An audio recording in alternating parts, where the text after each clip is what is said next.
ಇವನ್ನೆಲ್ಲ ಕೂಡ ಇವತ್ತು ಮಾಡ್ಕೊಂಡು ಬಂತು. ನಾನೇನೋ ಒಂದು ಸಣ್ಣದಾಗೆ ಅಸೆಂಬ್ಲಿಯಲ್ಲಿ ಅಶೋಕ್ಗೆ RSS ಬಗ್ಗೆ ನನಗೂ ಸ್ವಲ್ಪ ಕಲ್ತಿದ್ದೀನಪ್ಪ ಅನ್ನೋಕ್ಕೆ ಬೇಕಾದಷ್ಟು ಟೀಕೆಗಳು ಬೇಕಾದಷ್ಟೆಲ್ಲ ಬಂತು. ನಾನು ಕಲ್ತಿದ್ದೀನಿ, ಯಾವ ಪಾರ್ಟಿ ಏನೇನು ಎತ್ತ ಫಿಲಾಸಫಿ ಎಲ್ಲ ಕೂಡ ಕಲ್ತಿದ್ದೀನಿ. ಆದ್ರೂ ನಾನೇನು ಬೇಜಾರು ಮಾಡ್ಕೊಂಡು ನಾನು ಯಾರು ನೀನು ಕ್ಷಮಾಪಣೆ ಕೇಳುವಂತೂ ಕೇಳಿಲ್ಲ ನನಗೆ. ಆದ್ರೂ ಕೂಡ ನಾನು ಬೇರೆಯವರು ನನ್ನಿಂದ ನನಗೆ ಕೆಲವು ಅನೇಕ ಕಾರ್ಯಕರ್ತರು ನಮ್ಮನ್ನು ನಂಬ್ಕೊಂಡಿದ್ದಾರೆ, ನಮ್ಮ ಮೇಲೆ ವಿಶ್ವಾಸ ಇಟ್ಕೊಂಡಿದ್ದಾರೆ. ಅವ್ರಿಗೆ ಯಾವುದು ಬೇಡ ಅಂತ ಹೇಳಿ ನಾನು ಈ ಸಂದರ್ಭದಲ್ಲಿ ನಾನು ಮಾತಾಡಕ್ಕೆ ಹೋಗಲಿಲ್ಲ. ಬಟ್ ಒಂದು ನನಗೆ ನಾನು ಮತ್ತೆ ಈ ಸಂದರ್ಭ ಹೇಳ್ತಾ ಇದ್ದೀನಿ, ಈ ಪುಸ್ತಕ ಬರೆದಿದ್ದೀರಿ, ಪುಸ್ತಕ ತಿಳ್ಕೊಳ್ಳಿ, ಈ ಪುಸ್ತಕ ಬಹಳ ಜನಕ್ಕೆ ಹೋಗ್ಲಿ. ಇನ್ನೊಂದು ನಾನು ಕೂಡ ಒಂದು ಪುಸ್ತಕನ ನವೆಂಬರ್ 6ನೇ ತಾರೀಕು ನೀರಿನ ಹೆಜ್ಜೆ ಅಂತೇಳಿ ಒಂದು ಪುಸ್ತಕನ ನಾನೇ ಅದಕ್ಕೆ ನನ್ನ ಸ್ನೇಹಿತ ಅಮಿತ್ ಪಾಳ್ಯನಿಗೆ ಕೇಳಿ ಅವನ ಸಹಕಾರದಿಂದ ನಾನು ಅದನ್ನ ಬರೆದು ತಯಾರು ಮಾಡಿ ಇಟ್ಟಿದ್ದೇನೆ. ಗೌರವಾನ್ವಿತ ಮುಖ್ಯಮಂತ್ರಿಗಳು ಮತ್ತು ಕೆಲವು ನೀರಾವರಿ ಸಚಿವರುಗಳು ಬ್ಯಾಂಕ್ವೆಟ್ ಹಾಲಲ್ಲಿ ನವೆಂಬರ್ 6ನೇ ತಾರೀಕು ಅದನ್ನ ಬಿಡುಗಡೆ ಮಾಡ್ತಾ ಇದ್ದಾರೆ. ಅದಾದ್ಮೇಲೆ ಇನ್ನೊಂದು ಪುಸ್ತಕನ ಗಾಂಧಿ ಭಾರತ ಅಂತ ಒಂದು ಪುಸ್ತಕನ 100 ವರ್ಷದಿಂದ ಗಾಂಧಿ, ಅದಾದ್ಮೇಲೆ ಮೊನ್ನೆ ನಾವು ಮಾಡಿದಂತ ಅನೇಕ ಕಾರ್ಯಕ್ರಮ ಗಮನಿಸಿಕೊಂಡು ಇನ್ನೊಂದು ಪುಸ್ತಕ ನಾನು ಸಿದ್ಧ ಮಾಡಿ ಇಟ್ಟಿದ್ದೇನೆ. ಅದನ್ನ ಮಲ್ಲಿಕಾರ್ಜುನ ಕಾಂಗ್ರೆಸ್ ಅಧ್ಯಕ್ಷರು ಕೇಳಿ ಅದನ್ನ ಬಿಡುಗಡೆ ಮಾಡಿಸ್ಬೇಕು ಅಂತ ಅವ್ರ ಡೇಟ್ ತೆಗೆದುಕೊಳ್ಳಿ ಕೂಡ ನಾನು ಸಿದ್ಧ ಮಾಡ್ಕೊಂಡಿದ್ದೇನೆ. ಹಂಗೆ ನನಗೆ ಏಕೆಂದ್ರೆ ಇತಿಹಾಸ ಪುಟ್ಟ ಕೆಲವು ವಿಚಾರಗಳನ್ನ ಹೋಗ್ಬೇಕಾಗ್ತದೆ, ಜನರಿಗೆ ನಾವು ತಿಳಿಸ್ಬೇಕಾಗ್ತದೆ. ಇಂಥ ಅನೇಕ ಘಟನೆಗಳು ಕೂಡ ಇನ್ನ ಬೇಕಾದಷ್ಟು ಘಟನೆಗಳಿದೆ, ಇಲ್ಲಿ ನಾನು ಹೇಳಕ್ ಹೋಗೋದಿಲ್ಲ, ನಾನು ಚರ್ಚೆ ಮಾಡಕ್ ಹೋಗೋದಿಲ್ಲ. ಒಂದು ಏನಪ್ಪಾ ಅಂತಂದ್ರೆ, ಇಲ್ಲಿ ಯಾವುದೋ ಒಂದು ಸಂದರ್ಭದಲ್ಲಿ ನಾನು ಸಂಸ್ಕೃತದ ಬಗ್ಗೆ ಬರೆದಿದ್ದಾರೆ. ನಾನು ಸಂಸ್ಕೃತ ಏನಂತ ಸ್ಟೂಡೆಂಟ್ ಅಲ್ಲ, ಏನಿಲ್ಲ. ಒಂದಿನ ದೇವೇಗೌಡರು ಚೀಫ್ ಮಿನಿಸ್ಟರ್ ಇದ್ರು, ನಮ್ಮ ಬಾಲಗಂಗಾಧರ ಸ್ವಾಮೀಜಿಯವರು 50ನೇ ವರ್ಷದ ಹುಟ್ಟುದಬ್ಬ. ಅದಕ್ಕೆ ಇವರು ಸತ್ಯಸಾಯಿ ಬಾಬಾ ಅವರು ಗೆಸ್ಟ್ ಆಗಿ ಬಂದಿದ್ರು. ವೇದಿಕೆ ಮೇಲೆ ಸುಮಾರು ಒಂದು 100 ಜನ ಸ್ವಾಮಿಗಳಿದ್ರು. ಕುಂಬಳಗುಡ್ತರ ಒಂದು ಫಂಕ್ಷನ್ ನಡೀತು. ನಾನು ನನ್ನ ಪ್ರೈವೇಟ್ ಸೆಕ್ರೆಟರಿ ಆಗಿದ್ದಂತ ವಿಶ್ವನಾಥ್ ರೆಡ್ಡಿ ಅವರು, ಆಗ ನಾನು ಬರೀ MLA ಇದ್ದೆ, ಅವ್ರ ಜೊತೆ ಬಂದು ನಾವಿಬ್ರು ಹೋಗಿದ್ದು ಅಲ್ಲಿಗೆ ನೋಡೋಣ ಅಂತೇಳಿ. ನನ್ನ ಕೈಯಲ್ಲಿ ಆ ಜಯರಾಮ್ ಒಂದಷ್ಟು ತುಪ್ಪ ತಿಳಿಸ್ಕೊಟ್ಟಿದ್ರು, ಸ್ವಲ್ಪ ಗ್ರಾಂಡ್ ಮಾಡ್ತಿದ್ದೆ. 12 ಲಕ್ಷ ರೂಪಾಯಿ ಆ ಪ್ರೋಗ್ರಾಮ್ಗೆ ತುಪ್ಪ ತಗೊಟ್ಟಿದ್ದೆ. ಆಯ್ತು ಹೋಗೋಣ ಅಂತ ಹೋಗಿದ್ದೆ. ಕೆಳಗಡೆ ಎಲ್ಲ ಕೂತಿದ್ದೆ, ನಾನು ಸ್ಟೇಜ್ ಮೇಲೆ ಹೋಗಿಲ್ಲ ನಾನು. ಆಗ ಅವರು ಸಾಯಿಬಾಬಾ ಅವರು ಒಂದೊಳ್ಳೆ ಭಾಷಣ ಮಾಡಿದ್ರು. ಅವರು ಮಾಡ್ಬೇಕಾದ್ರೆ ದೇವೇಗೌಡರು ಮುಖ್ಯಮಂತ್ರಿ ಅಂತ ಕರೀಲಿಲ್ಲ, ಪ್ರಧಾನಮಂತ್ರಿಗಳಂತ ದೇವೇಗೌಡ್ರೆ ಅಂತ ಹೇಳಿದ್ರು. ಇದ್ರೆ ಇನ್ನೊಂದ್ಸತಿನೂ ಪ್ರಧಾನಮಂತ್ರಿಗಳಂತ ಎಲ್ಲ ಜನ ಅಂದ್ರು. ಇನ್ನೊಂದ್ಸತಿನೂ ಪ್ರಧಾನಮಂತ್ರಿಗಳಂತ ದೇವೇಗೌಡ ಅವರಲ್ಲಿ ದಿವ್ಯ ದೃಷ್ಟಿ ಹೆಂಗಿತ್ತು ಅಂತ. ಸೊ ಅದಾದ್ಮೇಲೆ ಕೊನೆಗೆ ಅಲ್ಲಿ ಅವರೊಂದು 8 ಶ್ಲೋಕ ಹೇಳಿದ್ರು, ಭಗವದ್ಗೀತೆ ಶ್ಲೋಕ ಹೇಳ್ಬಿಟ್ಟು ಅದಕ್ಕೆ ಉತ್ತರ ಹೇಳಿದ್ರು. That was one of the best spiritual speech I have heard. ಒಬ್ಬ ಧರ್ಮಾಧಿಕಾರಿ ಕೈಲಿ, ಒಬ್ಬ ಶ್ರೀಗಳ ಕೈಲಿ ಕೇಳಿದ್ದಂಥದ್ದು. ಸೊ ಅವತ್ತೇ ನಾನು ಸ್ವಾಮಿಗಳಿಗೆ, ನಮ್ಮ ಸ್ನೇಹಿತರಿಗೆ ಹೇಳ್ಬಿಟ್ಟು, ನನಗೊಂದು ಟೀಚರ್ ಬೇಕಲ್ರಿ, ನಾನು ಸ್ವಲ್ಪ ಕತ್ಕೊಳ್ಬೇಕು ಅಂತ ಹೇಳಿದೆ. ಅವರು ನಮ್ಮ ವಿಶ್ವನಾಥ್ ರೆಡ್ಡಿ ಅವರು ಒಬ್ಬ ಟೀಚರ್ನ ಹುಡುಕೊಳ್ಬೇಕು ಕರ್ಕೊಂಡು. ಸೊ ಒಂದು 2-3 ವರ್ಷ ಕಲಿತೆ. ಕಲ್ತಾದ್ಮೇಲೆ 1 hour ಟೈಮ್ ಸ್ಪೆಂಡ್ ಮಾಡಿ ಸ್ವಲ್ಪ ಕಲಿತೆ. ಕೆಲವು ಅನೇಕ ಶ್ಲೋಕಗಳು, ಸಂಸ್ಕೃತ ಶ್ಲೋಕಗಳೆಲ್ಲ ಕೆಲವು ಕಲಿತೆ. ಅದನ್ನ ಈ ಹುಡುಗ ಇದನ್ನ ಲಾಸ್ಟ್ ಹುಡುಕಿಗೆ ಬರುತ್ತೆ. ಮೊನ್ನೆ ಅದು ಕಲ್ತಿದ್ದು ನಾನು 25-30 ವರ್ಷ ಮೇಲೆ 30 ವರ್ಷ ಹತ್ರ ಆಗೋಗಿದೆ. ಅದನ್ನ ಈ ಹುಡುಗ ಅದು ಎಲ್ಲಿ ಹುಡುಕುತ್ತ ಗೊತ್ತಿಲ್ಲ, ಇಲ್ಲ ಟಿವಿಯಿಂದ ಏನಾದ್ರು ಇದನ್ನ ಮಾಡೋದು ಅಂತ ಗೊತ್ತಿಲ್ಲ ನನಗೆ. ಇಲ್ಲಿ ಲಾಸ್ಟ್ ಇದನ್ನ ಬರೆದಿದ್ದಾನೆ. ಇಲ್ಲಿ ಮೊನ್ನೆ ನಾನು ಮಠಕ್ಕೆ ಹೋದಾಗ, ಉಡುಪಿ ಶ್ರೀಕೃಷ್ಣ ಮಠಕ್ಕೆ ಹೋದಾಗ, ಅಲ್ಲಿ ವಿಶ್ವರೂಪ ದರ್ಶನ ಇತ್ತು ಕೃಷ್ಣನ್. ಯಾವತ್ತೂ ವಿಶ್ವರೂಪ ದರ್ಶನ ಕೃಷ್ಣ ಸಣ್ಣ ವಿಗ್ರಹ ಇದೆ ಅಷ್ಟೇ. ಅವತ್ತು ದರ್ಶನ ಮಾಡಿದ್ರು. ಏನಿದು ಅಂತ ಕೇಳಿದ್ರೆ, ಇಲ್ಲ ಇದು ವಿಶ್ವರೂಪ ದರ್ಶನ, ಇವತ್ತು ನಾವು ಇಲ್ಲಿ ಅಲಂಕಾರ ಮಾಡಿದ್ದೀವಿ ಅಂತ. ಅಲ್ಲಿಂದ ನಾನು ಅದಕ್ಕೆ ಸ್ಟೇಜ್ ಹೋಗಿ ಕೂತ್ಕೊಂಡಷ್ಟೊತ್ತಿಗೆ ನನಗೆ ನಾನು ಕಲ್ತಂತ ಏನು ಶ್ಲೋಕ ನನಗೆ ರಿಕಾಲ್ ಮಾಡ್ಕೊಂಡೆ. ಒಂದು 15 ನಿಮಿಷದಲ್ಲಿ ಮಾಡಿದೆ. ಸೊ ಅದನ್ನ ಆ ಶ್ಲೋಕನ ತಿರ್ಗಾ ಇವತ್ತಿಗೆ ಹೇಳಾಸ್ತಾ ಇತ್ತು ನನಗೆ. ಸೊ ಅದಾದ್ಮೇಲೆ ಸ್ವಾಮಿಗಳು ಕೇಳಿದೆ. ನಾವು ವಿನಯ್ ಕುಮಾರ್ ಸ್ವಲ್ಪೇನು ಇದ್ರು, 3-4 ಜನ ಇದ್ದಾರೆ ನನ್ನ ಜೊತೆ ಬಂದವರು ಇದ್ರು, ನಮ್ಮ ಮಂಜುನಾಥ್ ಭಂಡಾರಿ ಇದ್ರು, ಯಾರೆಲ್ಲ ಇದ್ದಾರೆ ಅಂತ ಕೇಳಿದೆ. ಹೇಳಿದೆ ಸ್ವಾಮಿಗಳಿಗೆ. ಯಾಕಂದ್ರೆ ಬಹಳ ದೊಡ್ಡ ಸಾಹಿತಿಗಳು ಸ್ನೇಹಿತರೆಲ್ಲ ದೊಡ್ಡ ದೊಡ್ಡ ಶ್ರೀಗಳೆಲ್ಲ ಕೂಡ ಇತ್ತು. ಏನಂದ್ರೆ ವಿಶ್ವರೂಪ ದರ್ಶನದ ಬಗ್ಗೆ ಕೃಷ್ಣ ಅರ್ಜುನನ ಸಂಭಾಷಣೆ ಸಂದರ್ಭದಲ್ಲಿ ಹೇಳ್ತಾರೆ, ಪಿತಾಸಿ ಲೋಕಸ್ಯ ಚರಾಚರಸ್ಯ ತಮಸ್ಯ ಪೂಜಸ್ಯ ಗುರು ಗರಿನಾಂ ನಾತ ಸಂಭವಿ ಹವ್ಯತಿಕಃ ಕೃತನ್ಯಃ ಲೋಕತ್ರಯೇಪಿ ಹ ಪ್ರತಿಪಪ್ರವಾಹ ತ್ವಮಾದಿದೇವ ಪುರುಷ ಪುರಾಣಃ ತಮಸ್ಯ ವಿಶ್ವಸ್ಯ ಪರಂ ನಿಧಾನಂ ವೇತಾಸಿ ವೇದಂ ಚ ಪರಂ ಚ ಧಾಮ ತ್ವಯಾ ತತಂ ವಿಶ್ವಂ ಅನಂತ ರೂಪಂ ಅಂತೇಳಿ ಕೃಷ್ಣನ ರೂಪವನ್ನು ಹೇಳಿದ್ರು. ಟಿ ವಿ ನೋಡಿದೆ, ಮೊನ್ನೆ ಯಾರೋ ಒಂದು ಸ್ನೇಹಿತರು ಹೇಳಿದ್ರು ಇದು ಒಂದು 25 ಲಕ್ಷ ಜನ ಇದನ್ನು ನೋಡಿದ್ದಾರೆ ಅಂತ.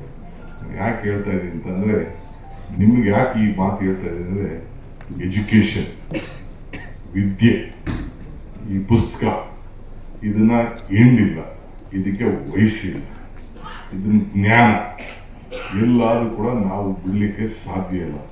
ಸೊ ಹಂಗೆ ನಾವು ಪೇಪರ್ ಓದೋದು, ಟಿವಿ ನೋಡೋದು, ವಿಚಾರವನ್ನು ತಿಳ್ಕೊಳ್ಳೋದು, ನಾಲೆಜು ಯಾರ ಮನೆ ಹಾಸ್ಯ ಅಲ್ಲ. ಸೊ ಹಂಗೆ ನೀವು ಕೂಡ ನಿಮ್ಮ ಬದುಕಿನಲ್ಲಿ ನಿಮ್ಮ ನೆಮ್ಮದಿ ಸಿಗ್ಬೇಕಾದ್ರೆ, ಶಾಂತಿ ಸಿಗ್ಬೇಕಾದ್ರೆ, ವಿಚಾರಗಳನ್ನ ತಿಳ್ಕೊಳ್ಬೇಕಾದ್ರೆ, ಅದು ಚೆನ್ನಾಗಿ ಕೇಳ್ಬೇಕಾದ್ರೆ, ಮಾರ್ಗದರ್ಶನ ಆಗ್ಬೇಕಾದ್ರೆ ಎಜುಕೇಶನ್ನ ನಾನು ಡಿಗ್ರಿ ಆಗೋಯ್ತು ನನಗೆ ಅಂತ ನೀವು ಯಾರು ನನ್ ಮುಗಿದೋಯ್ತು ಅಂತ ನೀವು ತಿಳ್ಕೊಳ್ಳೋದು ಬೇಡ. ನಿಮ್ಮ ಮಕ್ಕಳನ್ನು ತಿಳ್ಕೊಳ್ಳೋದು. ನನಗೆ ಒಂದು ಹೇಳ್ಬೇಕು ಅಂತಂದ್ರೆ, ನಾನೆಲ್ಲೋ ಒಂದ್ ಕಡೆ ಭಾಷಣ ಮಾಡಿದ್ದೀನಿ, ಬಹುಶಃ ಇದರಲ್ಲಿ ಇದೆಯೇನೋ ಗೊತ್ತಿಲ್ಲ. 2000 ನಾನು ಗ್ರಾಜುಯೇಟ್ ಆಗಿರ್ಲಿಲ್ಲ, 3 ಜನ ಮಕ್ಕಳು NPSಗೆ ಸೇರಿಸ್ಬಿಟ್ಟೆ ನನ್ನ ಮಕ್ಕಳನ್ನ. ಅವ್ರು ಗೋಪಾಲ್ ಕೃಷ್ಣ ಅವರು ನನ್ನ ಮದುವೆಗೆ ಬಂದಾಗ ನನಗೊಂದು $1 ಕೊಟ್ಟರು, $30. ನನಗೆ ನಿಮ್ಮ $, ನಿಮ್ ಗಿಫ್ಟ್ ಬೇಡ, ನಾನು ಹುಟ್ಟೋ ಮಕ್ಕಳನ್ನ ನಿಮ್ ಸ್ಕೂಲಲ್ಲಿ ಸೀಟ್ ಕೊಟ್ಬಿಡಿ ಸಾಕು ಅಂತ ಅಂದೆ. 3 ಜನ ಮಕ್ಕಳು ಪಾಪ ಕೊಟ್ಟರು ಸೀಟು. ನೀನು ಒಬ್ಬ ಕಡೆಯ ನನ್ನ ಶಿಷ್ಯ ಸ್ಕೂಲ್ ಮಾಡಕ್ ಆಗ್ತದೆ ಅಂತೇಳಿ ನನ್ನ ಕೈಲೇ ಸ್ಕೂಲ್ ಮಾಡಿಸಿ ಅವರೇ ಎಲ್ಲ ಮಾಡಿ, ಈಗ ನ್ಯಾಷನಲ್ ಹಿಲ್ ಏನು ಸ್ಕೂಲ್ ಇದೆ ಆ ಸ್ಕೂಲ್ಗೆ ಅವರೇ ಮೆಂಟರ್ ಆಗಿ ಅವ್ರದ್ದೇ ಹೆಸರೆಲ್ಲ ಕೊಟ್ಟು ಮಾಡಿ ಇವತ್ತು ಆ ಇನ್ಸ್ಟಿಟ್ಯೂಷನ್ ಎಲ್ಲ ನಡೆಸ್ತಾ ಇದ್ದಾರೆ. ಸೊ ಹಾಗೆ ನನ್ನ ಮಕ್ಕಳು ಅಪ್ಪ ನಾನು ಓದು ಅಂತೇಳಿ ಪಾಪ ಇವತ್ತೇನಾದ್ರು ನನ್ನ ಮಕ್ಕಳು ಆ ಮಟ್ಟಕ್ಕೆ ಬಂದಿದ್ದಾರೆ ಅಂದ್ರೆ ಇಸ್ ಮೈ ವೈಫ್ಸ್ ಕಾಂಟ್ರಿಬ್ಯೂಷನ್. ಅದರಲ್ಲಿ ನಾನೇ could not give time. My wife 3 ಜನ ಕೂಡ ಒಳ್ಳೆ ವಿದ್ಯಾಭ್ಯಾಸ ಮಾಡ್ಕೊಂಡು ಹೋಗ್ತಾ ಇದ್ದಾರೆ. ಅದೊಂದು ದೊಡ್ಡ ಸ್ಯಾಟಿಸ್ಫ್ಯಾಕ್ಷನ್ ಇದೆ ಲೈಫ್. ಅವ್ರು ನನಗೆ ಓದು ಅಂತ ಕೇಳ್ತಾ ಇದ್ದಾರೆ, ನೀನ್ ಯಾಕೆ ಓದಿಲ್ಲ ಅಂತ ಕೇಳ್ತಾರೆ ಅಂತ ಹೇಳಿ ಅಟ್ ದಿ ಏಜ್ ಆಫ್ 47 ತಿರ್ಗಾ ನಾನು ಗ್ರಾಜುಯೇಟ್ ಆಗಬೇಕು ಅಂತ ಹೇಳಿ ಮೈಸೂರು ಓಪನ್ ಯೂನಿವರ್ಸಿಟಿಲಿ ನಾನು MA ಪೊಲಿಟಿಕಲ್ ಸೈನ್ಸ್ ಬರೆದ್ಬಿಟ್ಟು ನಾನು ಗ್ರಾಜುಯೇಟ್ ಆದೆ. ನಾನು ಬಂಗಾರತ್ನ ಸಂಪುಟದಲ್ಲಿ ಮಂತ್ರಿ ಆಗಿರ್ಬೋದು, ಅಷ್ಟೊತ್ತಿಗೆ ಕೃಷ್ಣ ಸಂಪುಟದಲ್ಲಿ ಒಳ್ಳೆ ಮಿನಿಸ್ಟರ್ ಆಗಿರ್ಬೋದು, ಎಲ್ಲಾದ ಕಡೆ ಅವತ್ತು ಗ್ರಾಜುಯೇಟ್ ಆದಾಗ ಆದಂತ ಸಂತೋಷ ಇನ್ನೊಂದು ಯಾವತ್ತೂ ಕೂಡ ಮಿನಿಸ್ಟ್ರಿಗಿಂತ ನನ್ನ graduation was my life time desire. ಅದಕ್ಕೆ ನಾನು ಇವತ್ತು ನನ್ನ ಆಫೀಸಲ್ಲಿ ನನ್ನ ಗ್ರಾಜುಯೇಷನ್ ಸರ್ಟಿಫಿಕೇಟ್ ಇವತ್ತು ಹಾಕೊಂಡಿದ್ದೀನಿ. ಹಂಗೆ ಎಜುಕೇಶನ್ ಈಸ್ ಇಂಪಾರ್ಟೆಂಟ್.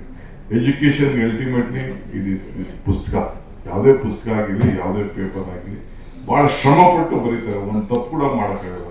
ಸೊ ಪ್ರತಿಯೊಬ್ಬರ ಬದುಕಿನಲ್ಲೂ ಬೇಕಾದಷ್ಟು ಬದಲಾವಣೆ, ಒಂದೊಂದು ಸಣ್ಣ ಶ್ಲೋಕದಲ್ಲಿ ಇರ್ಬೋದು, ಒಂದೊಂದು ಸಣ್ಣದ ವಚನದಲ್ಲಿರ್ಬೋದು, ಬೇಕಾದಷ್ಟು ಅವರ ಮನಸ್ಸನ್ನ ಬದಲಾವಣೆ ಮಾಡುವಂತ ವಿಚಾರ ನಮ್ಮ ಸಾಹಿತಿಗಳೆಲ್ಲ ಮಾಡಿದ್ದಾರೆ. ಅದಕ್ಕೆ ಇವತ್ತು ಆ ಹುಡುಗ ಯಾವ ರಾಜಕಾರಣಿ ಕೇಳದೆ ಸಾಹಿತಿಗಳನ್ನೇ ಕರೆದು ಈ ಪ್ರೋಗ್ರಾಮ್ ಮಾಡ್ತಾ ಇದೀನಿ ಅಂತ ಹೇಳಿದಾಗ ಎಸ್, ಇದು ಕಾರ್ಯಕ್ರಮಕ್ಕೆ ನಾನು ಬರಲೇಬೇಕು ಅಂತ ಹೇಳಿ ಬಂದು ಬಹಳ ಸಂತೋಷದಿಂದ ಬಂದು ಈ ಕಾರ್ಯಕ್ರಮದಲ್ಲಿ ನಾನು ಪಾಲ್ಗೊಂಡಿದ್ದೇನೆ, ದೀಪ ಹಚ್ಚಿದ್ದೇನೆ. ಆ ಹುಡುಗ ಹೇಳ್ತಿದ್ದ ಶ್ಲೋಕದ ಬಗ್ಗೆ, ಶಿವಂ ಕರೋತಿ, ಇನ್ನ ಉಳಿತಾ ಇತ್ತು ನೋಡಿ, ಶಿವಂ ಕರೋತಿ ಕಲ್ಯಾಣಂ ಆರೋಗ್ಯಂ ಧನ ಸಂಪದಂ.